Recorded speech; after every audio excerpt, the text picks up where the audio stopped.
Bienvenidos a la presentación del libro Recabarren, drama político de liberación, soberanía, tragedia. Nos acompaña Gabriel Salazar, historiador, filósofo, sociólogo y doctor en Historia Económica de la Universidad de Hull. A su vez nos acompaña Nelda Murray, actriz, directora teatral y académica de la Universidad de Chile, cofundadora de la agrupación cultural La Dramática Nacional. Entre sus obras destacadas se encuentra Chañarcillo y Concierto Teatral, Mineros, Campesinos y Obreros. Muy buenas tardes, muchas gracias por estar aquí. Con el maestro estamos muy entusiasmados y estamos mostrando por Chile este trabajo sobre Luis Emilio Recabarren, y mi labor aquí en este momento es contarles un poco el origen de este trabajo, porque es un trabajo bastante particular, dado que está escrito en dramaturgia. Hubo un periodo y un proceso de investigación que compartimos con el maestro, puesto que Gabriel y yo hemos trabajado más o menos hace 10 años juntos, junto a mi compañía de teatro, que es la Dramática Nacional, que hemos estado de hecho en este mismo escenario varias veces. Y Gabriel ha sido nuestro asesor histórico desde ese tiempo, porque nuestro afán como compañía tiene precisamente esa premisa, que es mostrar el pueblo en su real dimensión y la historia social de ese pueblo, en sus distintas manifestaciones. Los mineros, los campesinos, los obreros, etc. De esa manera, como compañía, creemos que la historia social de Chile se narra en un principio activo, en un principio vivo y dialéctico.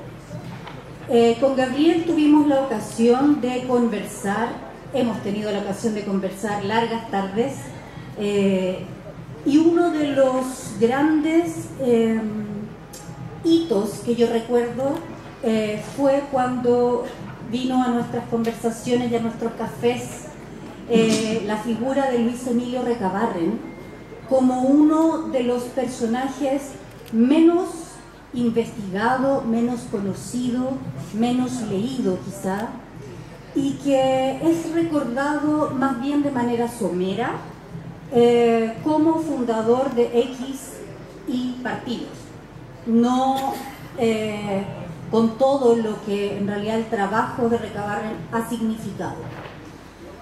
Hicimos una investigación extensa y dentro de esa investigación, bueno, evidentemente encontramos los personajes que rodearon su vida, pero no nos bastó solamente con la investigación, puesto que era mucho más interesante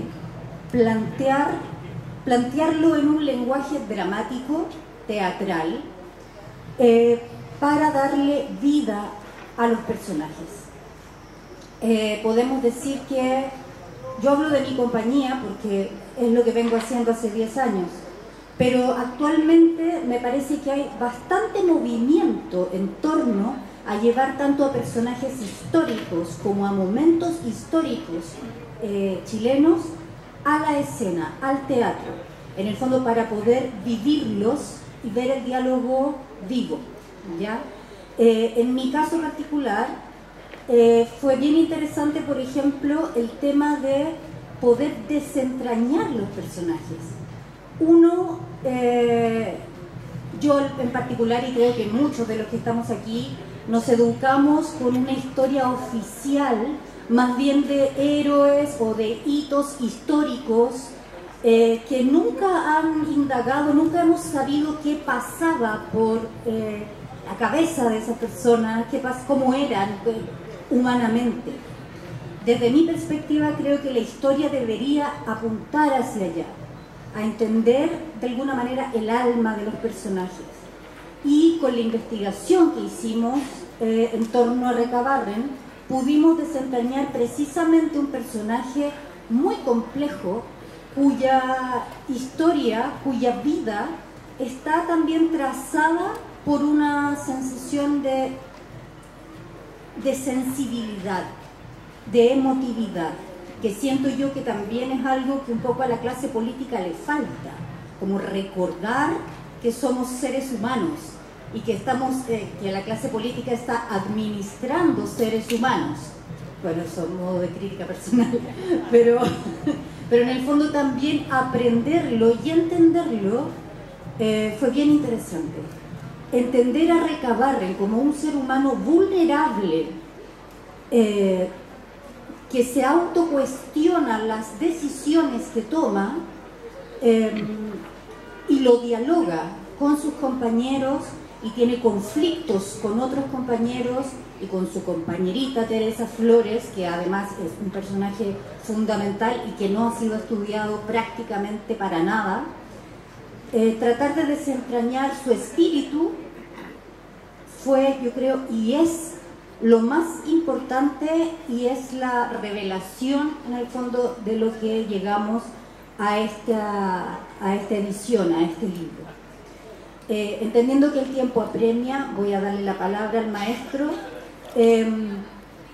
Creo que para impulsar un poco y encauzar la conversación, a mí me gustaría dejar planteado el tema de que este libro fue escrito también, o uno de los grandes temas que se plantean en este libro tiene que ver con la idea de la convención constituyente, la idea de las asambleas constituyentes, que surgen, digamos, o sea, ahora y en ese tiempo, y creo que es un gran tema como para iniciar un poco la conversación con el maestro Salazar. Bueno, en primer lugar, un saludo cordial, fraterno, a todas y todos los presentes, en la idea de que la fraternidad debe ser siempre el espíritu profundo y expresivo del pueblo en general. Porque de la fraternidad viene la conversación, el diálogo, la deliberación, la reflexión sobre nuestros problemas, la búsqueda de una solución a nuestros problemas por nosotros mismos, la ejecución de nuestras resoluciones por nosotros mismos. Todo eso depende, o sea, nuestro poder, nuestra posible soberanía, depende que nos miremos a los ojos, que conversemos, que dialoguemos, que fraternicemos. Porque, como decía por ahí una conocida filósofa judía, que vivió en Alemania en la época del nazismo, tuvo que irse a Estados Unidos, y en Estados Unidos pensó sobre lo que le pasó al pueblo alemán en el periodo del nazismo. Y ella descubrió lo siguiente: ella revolucionó el concepto de poder que teníamos nosotros en esa época. Por los años 40, 50, 60, hasta el 70 en Chile, para nosotros el poder era como una cosa que se podía tomar. Tomarse el poder. Quitarle el poder que lo tienen otros. Como si el poder alguien lo tuviera como un instrumento, un arma, un dinero, y uno va y se lo quita. Los más viejos, aquí son puros jóvenes por lo que veo, pero los más viejos siempre decíamos, hay que tomarse el poder. Fíjese la expresión, ir, agarrarlo, traerlo. O bien, si el poder es la moneda, vamos, tomamos por asalto el Palacio de Invierno, como en Rusia, y nos instalamos dentro y nos tomamos el palacio del gobierno. Ese concepto de poder, ¿verdad?, lo practicamos mucho los viejos de los años 50, 60, hasta el 70. Y vino Hannah Arendt y lo cambió. Y lo cambió. En base a su experiencia, que lo que pasó con el pueblo alemán y los otros pueblos europeos durante la época de Hitler y el nazismo. ¿Qué planteó ella? Lo voy a decir cortito para que nos ubiquemos rápido. Dijo ella, el poder surge, potencialmente existe, se podría desarrollar, está como una semilla cuando nos juntamos. Cuando nos reunimos? Cuando conversamos, dialogamos sobre nuestros problemas, sobre lo que podemos hacer, sobre lo que deberíamos hacer. Entonces, estoy diciendo, el poder es una función de nuestra asociatividad. No existe como una cosa en sí. No es un instrumento, no es un, como decía Diego Portales, un garrote. Él creía en el garrote. No. Viene Hannah Arendt y nos dice, no. El poder surge de nuestra capacidad de unirnos, dialogar, asociarnos y actuar con una voluntad colectiva. Desde entonces, los sociólogos han tenido que cambiar sus conceptos de poder. El poder siempre tendió a dibujarse como una flecha que cae. Dominación, aplastamiento, victimización. Y la propuesta de Hannah Arendt era una horizontal que se expande. Este gran filósofo francés, ¿no? Foucault, Michel Foucault, hablaba de que el poder es un ojo, igual que el ojo de la atalaya que cuida a los presos en la cárcel. En toda cárcel hay una torrecita, ¿no es cierto? Y arriba un guardia armado que mira en redondo, circulando, y para ver a todos los presos que estén en su debido lugar y que se porten bien. Foucault se basó en eso para decir que el poder es un ojo panóptico, le llamó él, porque gira y mira a los millones de ciudadanos que somos nosotros. Pero si ustedes siguen la idea de Hannah Arendt, ok, hay un poder allá que es una luz con centinela que vigila y mira en redondo igual que un faro, pero en torno a ese ojo panóptico habemos millones y millones de ojos que miran a su vez a ese ojo panóptico, con la ventaja que, ok, está mirándonos de allá, vigilándonos con arma en la mano, pero yo puedo cuchichear con el vecino. Yo puedo mirar al centro y podemos hablar de ese ojo panóptico. Y puedo cuchichear con el otro vecino. Y podemos hermanarnos a lo largo de todo el círculo de los millones de ojos que miran al poder. Y ahí está la idea del contrapoder.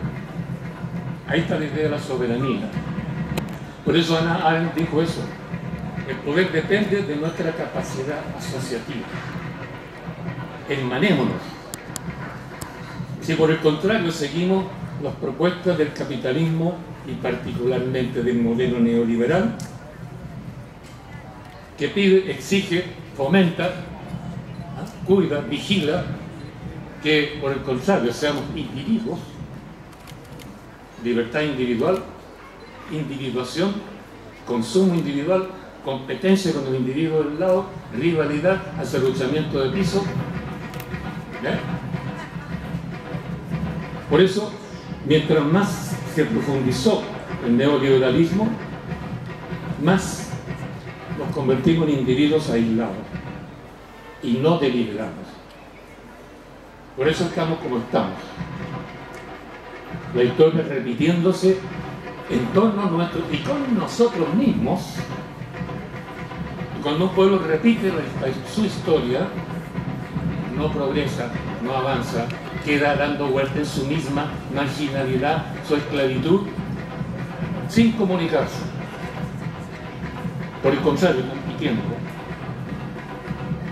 Por eso es importante la idea de la unión, la amistad, como decía Aristóteles. Si un pueblo cultiva su amistad, decía él, la polis, si cultiva la amistad como objetivo general, no va a necesitar jueces, no va a necesitar policías. Con la amistad va a haber una comunidad de pensamiento y de acción. No se requieren los ojos vigilantes, porque el circuito de todos los ojos y de todas las palabras y de todos los corazones manda.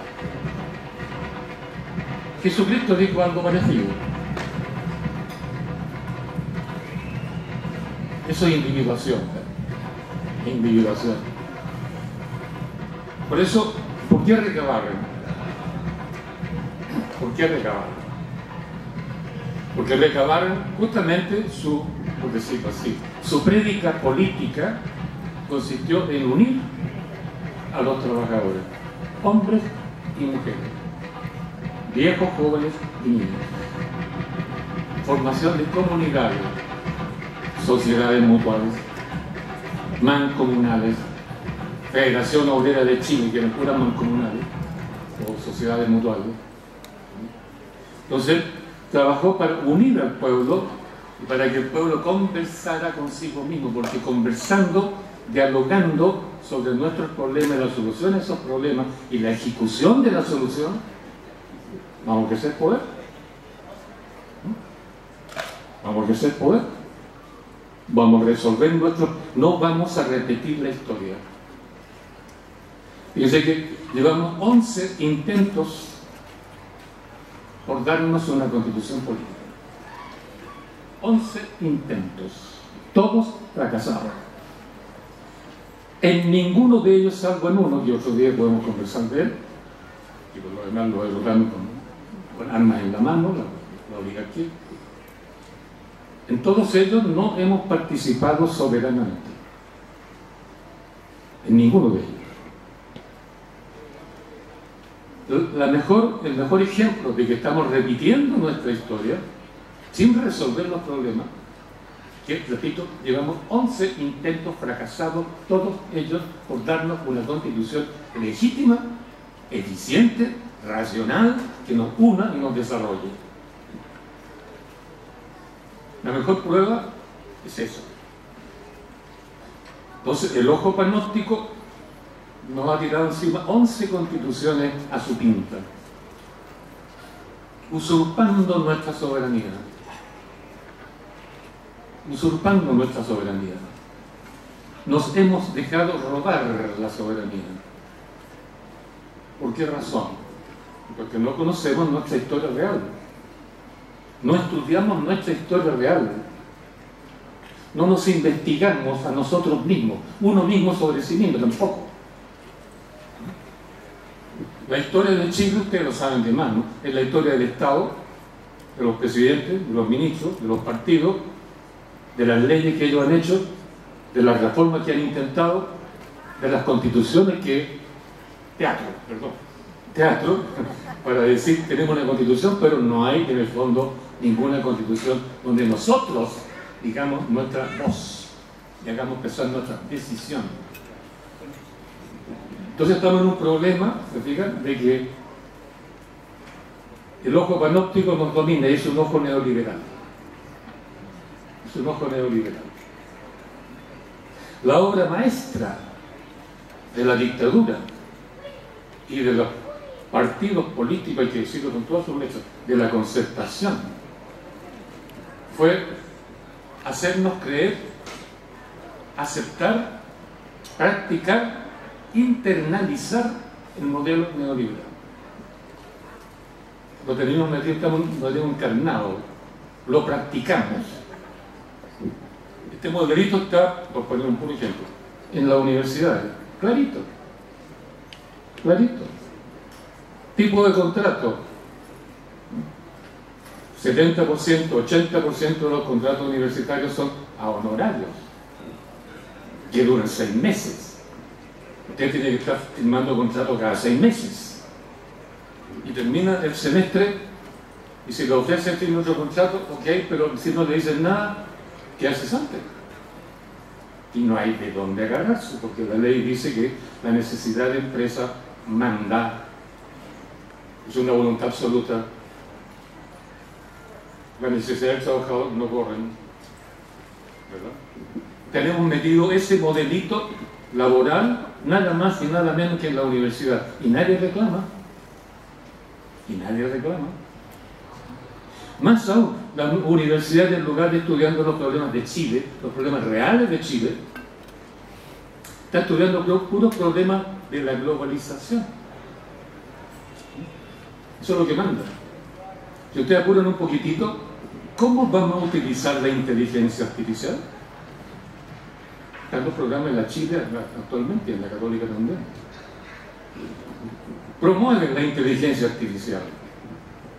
Me consta que compañeros que quieren, perdón la expresión, hacer lucharle el piso a una compañera que no les gusta, pusieron su currículum vitae en la inteligencia artificial para probar que no servía y que tenía que mandarse a cambiar.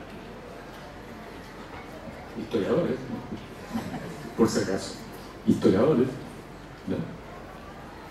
Están promoviendo la globalización, la internacionalización, digamos, defender, como quien dice, las identidades globales, los intereses globales, la ciencia global, ¿verdad? Todo lo global, que su carrera política, perdón, que su carrera académica comience en Chile, pero que termine dando conferencias en Cambridge, con Harvard, con Yale.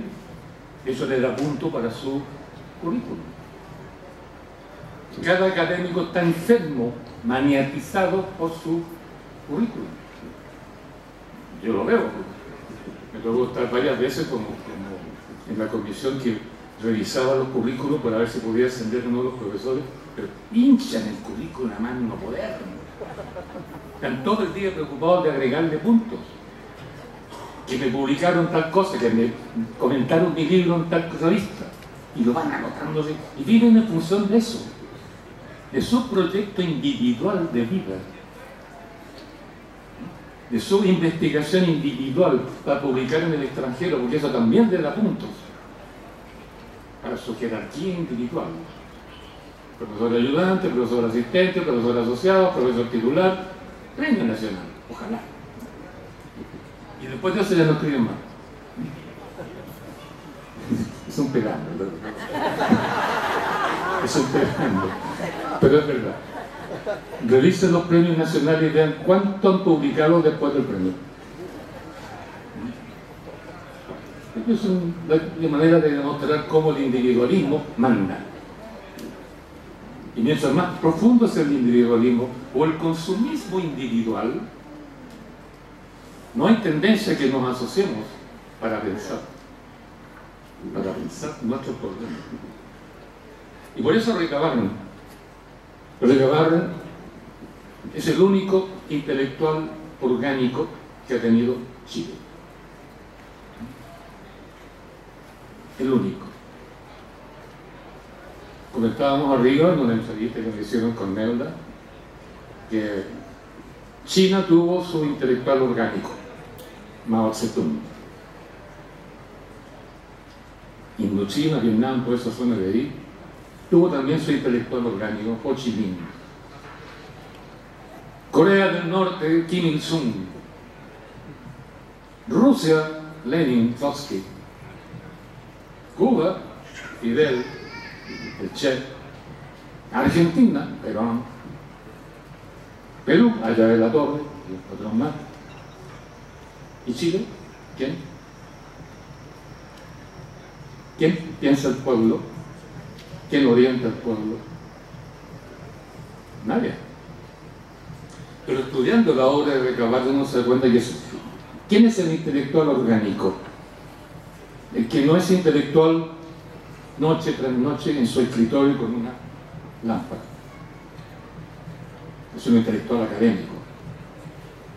El intelectual orgánico piensa con el pueblo, aprende del pueblo, elabora él personalmente todavía un poco mejor lo que él piensa y se lo devuelve. Y esto va y viene. Escucha y entrega. Escucha y entrega. Es un diálogo entre el pueblo y el intelectual, que se retroalimentan. No es academia pura, no es ideología pura, no es escritura pura. La relación carismática de un intelectual orgánico con su pueblo es, como quien dice, un amor vivo, usando tu expresión, un amor vivo que se vive viéndose, conversando, conectándose.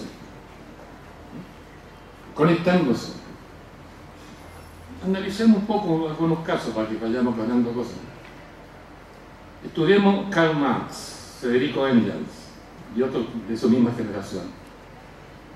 ¿Cuál fue su problema, en tanto intelectual del pueblo?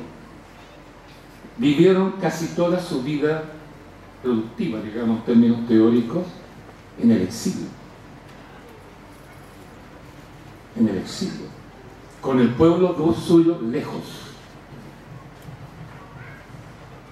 Marx vivió la mayor parte de su vida en Inglaterra, exiliado. Y revisando la mayoría de los grandes intelectuales de izquierda de ese periodo, casi todos también lo mismo. Nosotros también vivimos el exilio. Y no es lo mismo pensar al pueblo a 15.000 kilómetros de distancia que pensarlo en presencia, mirándose, conversando, dialogando.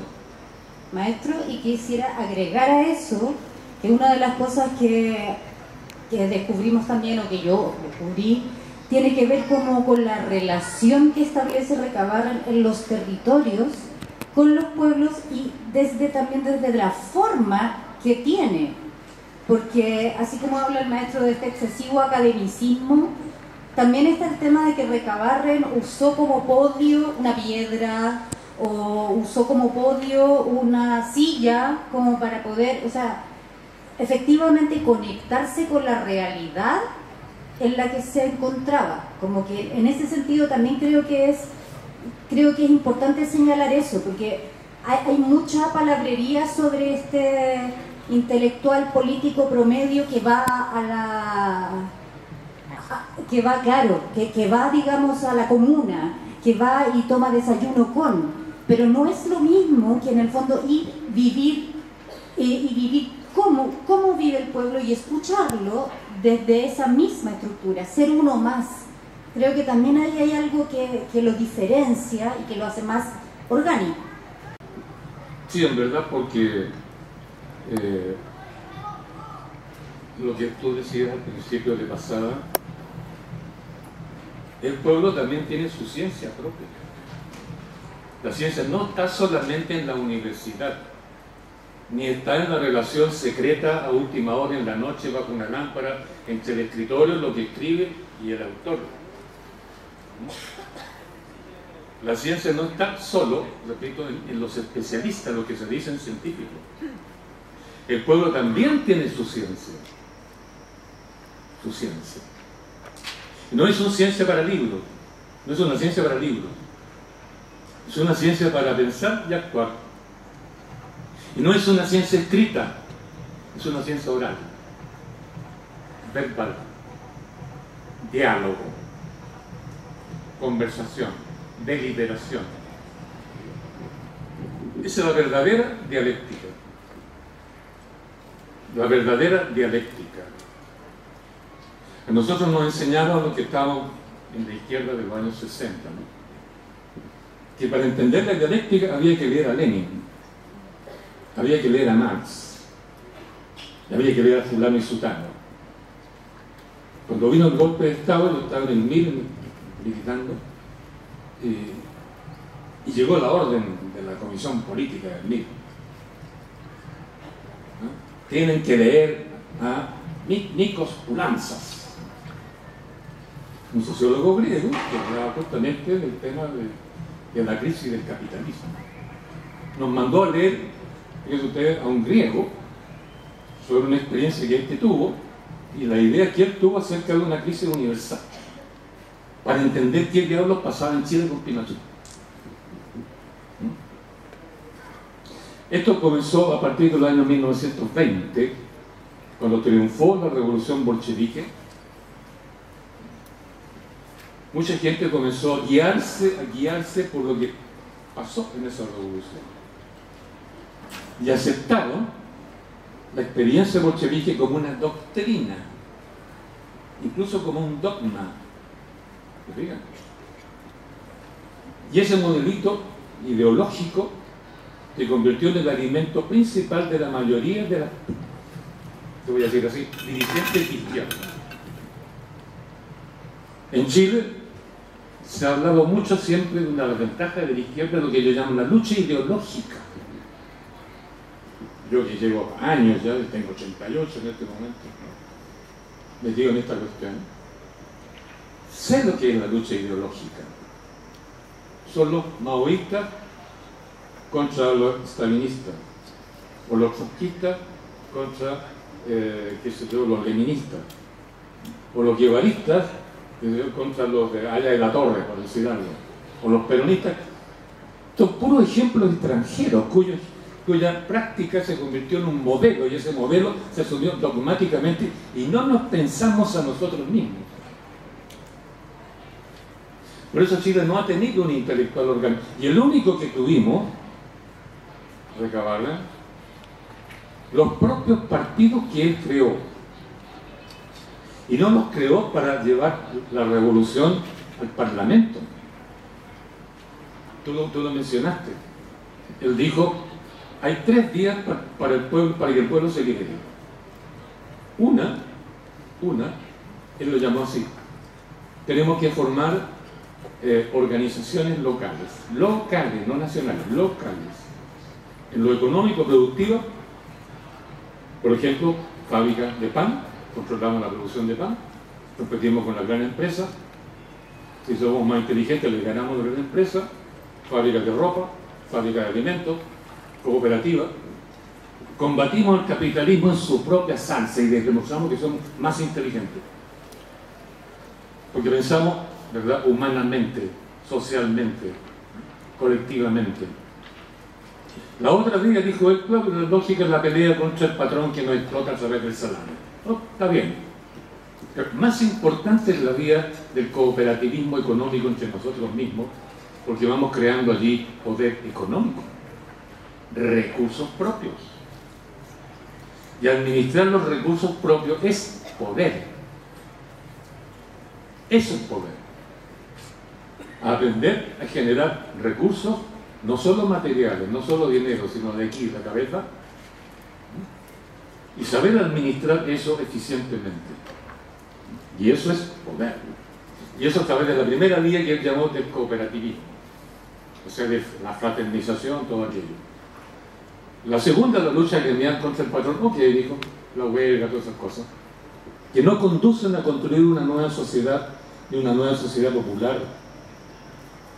Es pelea, pero no crea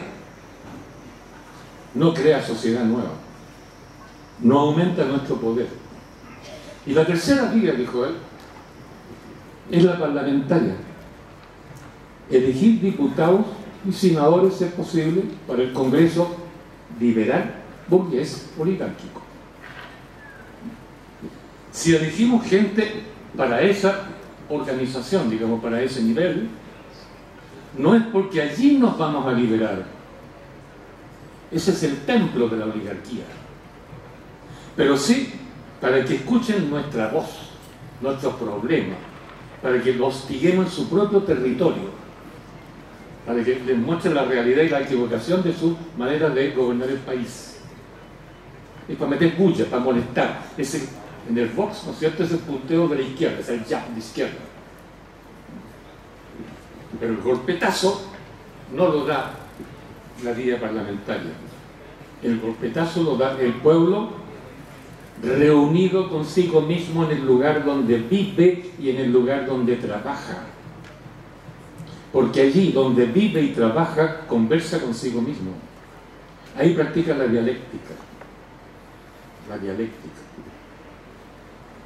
Es bien interesante pensar esto de la dialéctica, porque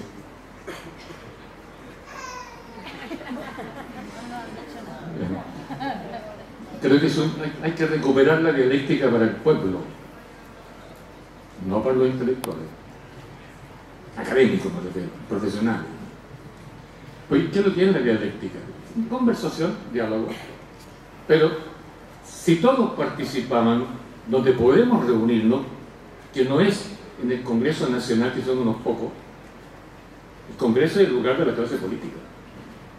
El lugar de la soberanía popular no es el Congreso, es su pobla, su comuna, su vecindario, donde están las viejas, los viejos, los cabros chicos, los profesores, todos, los barredores de la calle, etc. Donde podemos conversar los problemas reales como Freirina. No, el problema no era ideológico, era la hediondez chancho que tenía AgroSuper en la Freirina. Era un problema concreto. Y se reunieron todos para pensar ese problema, porque los niños se están enfermando y no iban a clase. ¿Y por qué es importante que el pueblo se reúna en asamblea? Porque lo que no sabe uno, lo sabe el otro. Lo que uno no tiene capacidad para algo, la tiene el otro. Porque la iniciativa, la inteligencia, la imaginación de uno es muy alta, la otra es menos. Y la sabiduría de uno se complementa con la ignorancia del otro. Y en una asamblea, 400, 500, lo mismo el número de personas, usted reúne un saber y una capacidad de acción y una imaginación, ¿sí?, que un sabio por sí solo tendría problemas. A Aristóteles le preguntaron una vez sus discípulos: oiga, maestro, ¿cuál verdad tiene más valor de verdad? La del sabio, que estudia documentos aquí y allá, se pasa todos los días estudiando y le escribe un libro, ¿no?, como el propio Aristóteles, o la del tirano.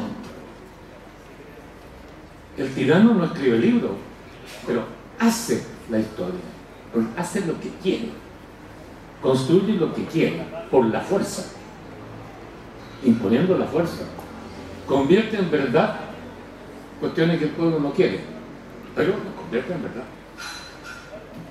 No queríamos nosotros en los años 60 y 70 el neoliberalismo, pero Pinochet con la fuerza nos metió el neoliberalismo en el alma, y lo estamos viviendo, y lo estamos reproduciendo, y la clase política feliz, porque administra todo eso. Administra todo eso.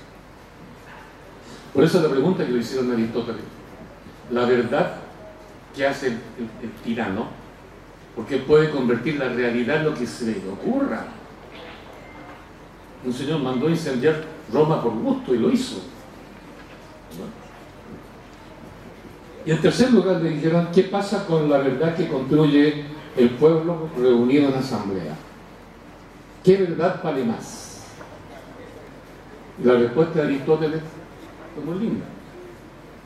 Les dijo: bueno, la verdad del tirano podrá convertir sus pensamientos, hasta sus sueños, en realidad, en verdad concreta, pero esa verdad es ilegítima,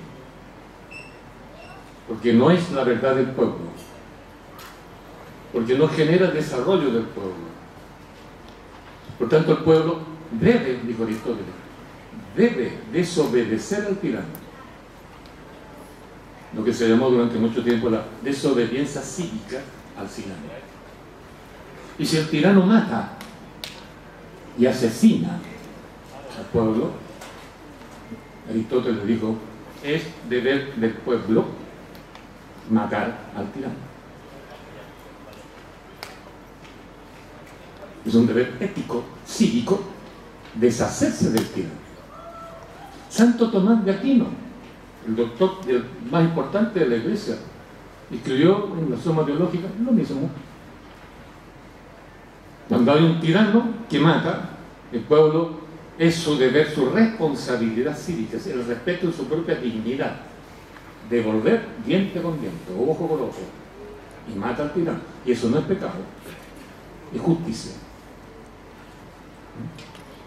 En Chile, siglo XIX, el ejército que organizó, creó, entrenó, soñó Portales, lo mató a él, de vuelta, lo fusiló, tiranicidio. Pinochet murió en su cama. No habla bien de nosotros. Hay que pensarlo eso. En la mañana estuvo en el Liceo 1 de niñas, una muy larga conversación, y una niña preguntó, hicieron preguntas muy buenas, van al meollo del problema. Ella preguntó: ¿por qué, si queremos recordar los 50 años, siempre recordamos a Pinochet? Violación de derechos humanos, opresión, tiranía, masacre. ¿Por qué recordamos a Pinochet. O bien recordamos a Allende, la víctima, que también lo mataron según la última investigación de nuestro amigo Francisco.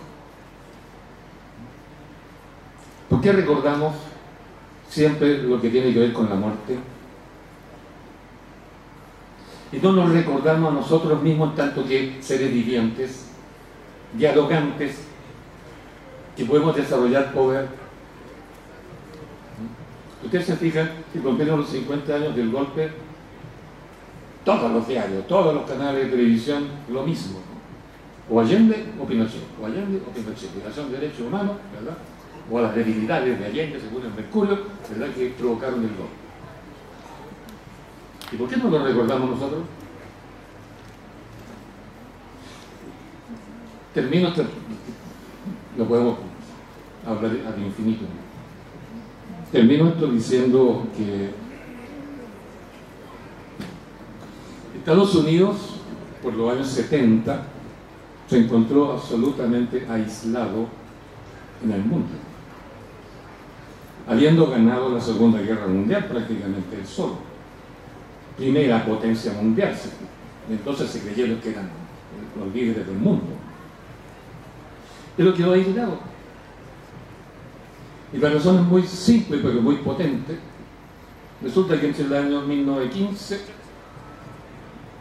hasta el 19, Primera Guerra Mundial, después el 38 hasta el 45, Segunda Guerra Mundial, entre medio varias revoluciones, sangrientas muchas de ellas, en total, entre 1915 y 1945, 200 millones de muertos. 200 millones de muertos. Por ahí un filósofo planteó de que el hombre cree que hace él la historia. Y el filósofo dijo, normalmente la historia hace a los hombres. La humanidad puede perder el control de la historia.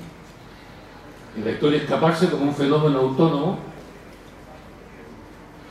como un maremoto, y devolverse contra el hombre y destruirlo. Esa fue la sensación que quedó después del periodo 1915, 1944-45. Muerte, 200 millones, Europa destruida, Japón destruido, etc. Italia semi-destruida, Alemania también. Entonces los líderes que ganaron quiero contar esto porque es bien importante, que ganaron la guerra de Estados Unidos, de Francia, Inglaterra y la Unión Soviética, se reunieron, ¿verdad?, en una conferencia para pensar este problema. ¿Vamos a seguir con la misma política de antes que llevó a la guerra, a la competencia ciega, a la destrucción, a la muerte? Los libros más terribles que yo he leído se escribieron en 1944, 45, 46, 47, 48. No sé si conoce el libro La Hora 25 de Brigitte Georgiou. Es terrible, es terrible. Una depresión gigantesca. ¿A dónde vamos? Entonces los líderes del mundo decidieron cambiar de política, rehumanizar las políticas del Estado, racionalizar las políticas públicas. Paz. Naciones Unidas para la paz. Fondo Monetario Internacional para controlar los vaivenes del capital financiero. Banco Mundial para destruir lo destruido por la guerra, para reconstruir. Sucesivamente. Entonces, a partir de esa conferencia que se realizó en un pueblo chico, en Bretton Woods, en Estados Unidos, por lo que hay que ver, se acordó todo lo contrario. Los estados tienen que preocuparse ahora de la paz, de la integración de los pueblos, del desarrollo industrial, de pagar mejores salarios, de incrementar la educación, de hacerle ver a los pueblos que su destino futuro es el desarrollo, la integración. A partir del 45, 46, 47 en adelante, esa fue la política que surgió con grandes líderes como John Maynard Keynes, Lord Keynes desde Inglaterra, que promovió una nueva economía política, que el Estado siguiera una política económica pensada para el bienestar de la población, no para el enriquecimiento de los ya ricos. El keynesianismo fue una política que se aplicó en todo el mundo, en Chile también. Y surgió por ahí el señor Henry Ford, poco conocido. Henry Ford fabricaba automóviles, los famosos Ford. Pero tenía el problema de que el costo era muy alto, tenía que vender los automóviles a precio alto, vendía poco y no había acumulación capitalista, o había muy poca. Entonces el tipo pensó, después del 48, después de Bretton Woods, y pensó lo siguiente: si yo le aumento el salario a mis trabajadores, si le doy contrato permanente, si le doy becas para sus niños para que vayan a estudiar, si les construyo poblaciones, si, bueno, clubes deportivos, etc., si yo invierto en su calidad de vida y que tengan más dinero, me van a comprar más. Entonces, por otro lado, entonces voy a fabricar un automóvil bueno, de calidad, pero de bajo costo de producción. Pero para bajar el costo necesito ciencia. Si yo invierto en investigación, R&D, que dicen los gringos, Research and Development, es decir, investigación para el desarrollo de la producción, si yo invierto en eso y bajo los costos, puedo producir automóviles buenos de bajo precio. Y si le estoy pagando a mis trabajadores más que los viejos antiguos, voy a recibir enormes cantidades de pedidos para mi auto. Ese fue el famoso automóvil Ford modelo T, pensado para el pueblo. Los alemanes pensaron en el Volkswagen para lo mismo, el auto del pueblo. Y Ford se llenó de dinero e invirtió ese dinero en desarrollo de la tecnología productiva, expansión económica, crecimiento económico, crecimiento social, crecimiento de la educación, expansión de la sociedad. Por eso el año 48 hasta más o menos 78, más o menos en el mundo, esa etapa de la historia mundial es la más feliz que ha vivido el mundo. Es cuando los jóvenes sentimos en esa época. El problema podrá tener, digo, el presente podrá tener problemas, pero el futuro es nuestro. Es cuestión de hacer esto y lo otro, y el futuro es nuestro. Una juventud que se apodera del futuro, que cree en el futuro y se prepara para conquistar el futuro,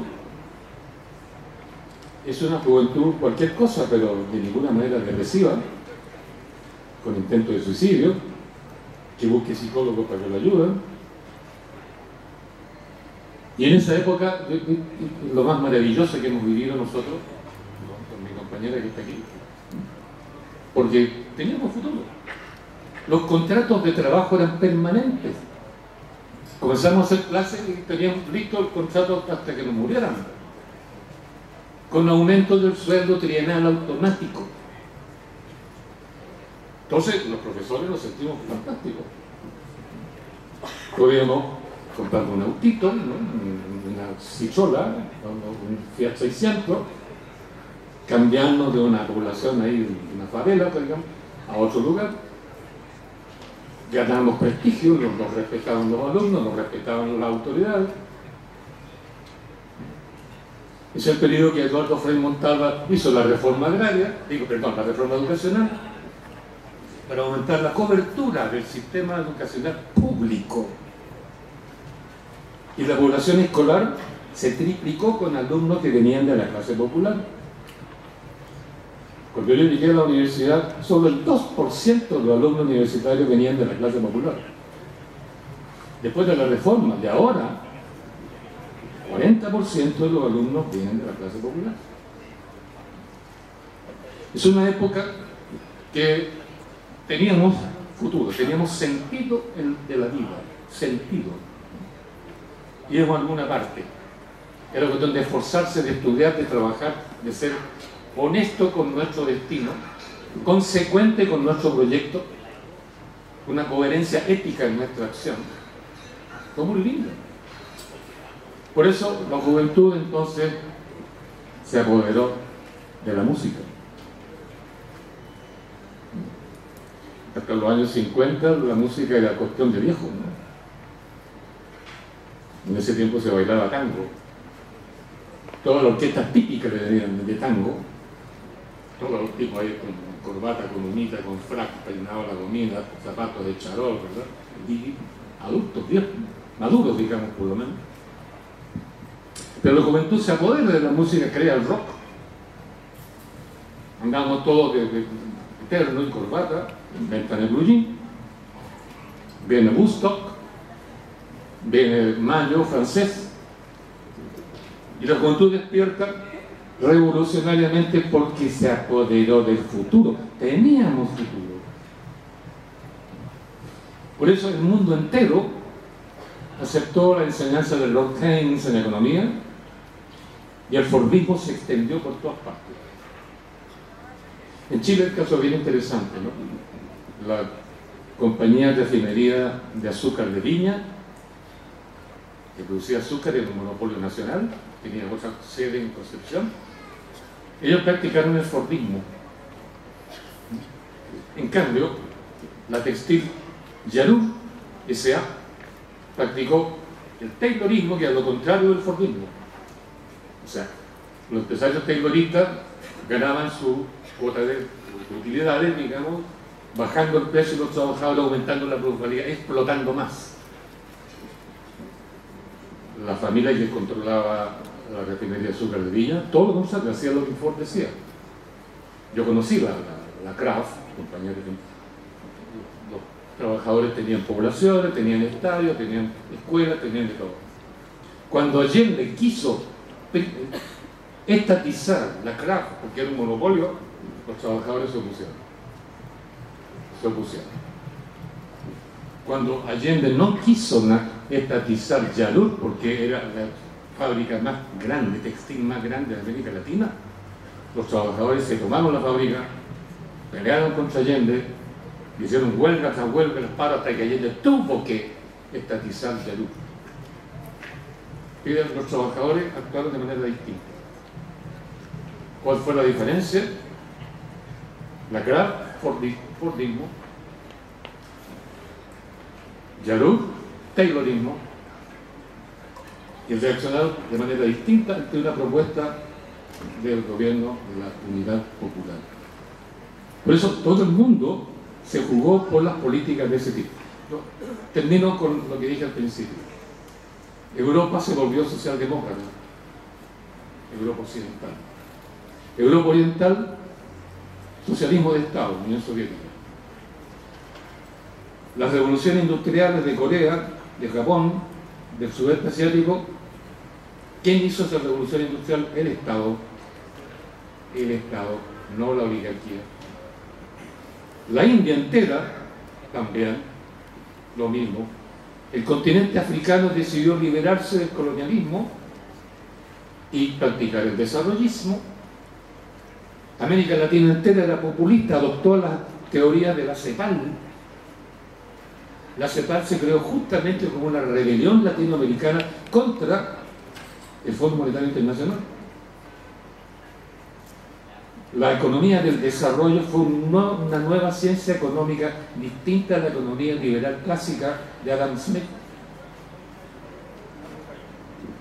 Por eso Estados Unidos se pega, Europa socialdemócrata, Europa oriental socialista, China socialista, el sudeste asiático, digamos, desarrollismo, nacionalismo estatal, la India lo mismo, toda Europa, de toda África, lo mismo, América Latina entera, populista, Frei, Allende. Estados Unidos quedó solo, aislado. Y el mercado mundial, al cual él aspiraba, como todos eran nacionalistas, como todos eran proteccionistas, como todos eran volcados hacia adentro, se achicó. Estados Unidos, primera potencia mundial, se encontró por 1974-75 aislado, solo, sin mercado. Entonces, en ese contexto, aparece un señor Salvador Allende, que plantea lo siguiente: el Estado chileno era liberal igual que el norteamericano, porque la Constitución del 25 era liberal, ni siquiera era socialdemócrata. Y Allende sale y dice: yo voy a hacer una revolución socialista a partir del Estado liberal del 25, sin cambiarlo. Decir eso en el polvorín que estaba metido en Estados Unidos, solito como partido, como potencia liberal, en un mundo que se volvió socialdemócrata, era una bofetada de Estados Unidos, porque si Allende triunfaba, imagínense, si el proyecto allendista, que era utópico por donde se eliminara, pero hacer una revolución socialista a partir de un Estado liberal, sin cambiar la Constitución, si esa locura resultaba, ¿qué pasaba en América Latina? Todos van a seguir su ejemplo. ¿Qué pasaba con los socialdemócratas más puntudos de Europa? Lo mismo. ¿Qué pasaba en África? Cuba partió, ¿no es cierto?, a defender a los del Congo. ¿Qué pasaba con los países del sudeste asiático? En su desesperación, Estados Unidos estaba bloqueado, ¿no?, en su propio mercado, y un poco que abierto que se queda para el resto del mundo. No, Allende hay que eliminarlo sí o sí. Allende, ni siquiera era la UTE, ni siquiera el Partido Comunista, no, Allende. Era Allende el que defendía esa utopía. Allende se hizo famoso en el mundo entero, mucho antes que lo mataran. Por eso, fue un símbolo mundial. Eso lo probamos nosotros cuando salimos del exilio. Pero sacar a Allende de la moneda, matarlo, qué sé yo, un pelo de la cola. Un operativo militar, o de espía, o de la CIA, barato, simple, lo hicieron, muy rápidamente, sin problema. El verdadero problema para Estados Unidos era sacar de la mente del pueblo, de su memoria, el modelo socialdemócrata, el populismo, las reformas agrarias, las reformas del cobre, las reformas educativas, las reformas tributarias, las reformas que llegaron hasta la revolución con Allende. El problema no era Allende, lo sacaron de un suácate. El problema es cómo sacaban de la cabeza nuestra, de los viejos de esa época que eran, y de la juventud en ese gente, miristas, que eso yo, todos los que estaban en la ultra izquierda, o estábamos en la ultra izquierda.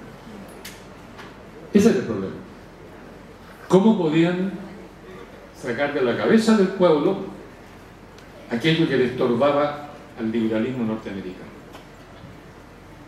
Y ahí entraron las universidades norteamericanas, las facultades de psicología de las universidades norteamericanas, la CIA, la Universidad de Chicago, la inteligencia militar, e investigar. ¿Qué descubrieron? Lo que ya había dicho mucho antes Max Weber, un gran sociólogo alemán, a comienzos del siglo XX. Dijo lo siguiente: el pueblo, cuando la muerte está cerca y ronda alrededor de él, se pone serio.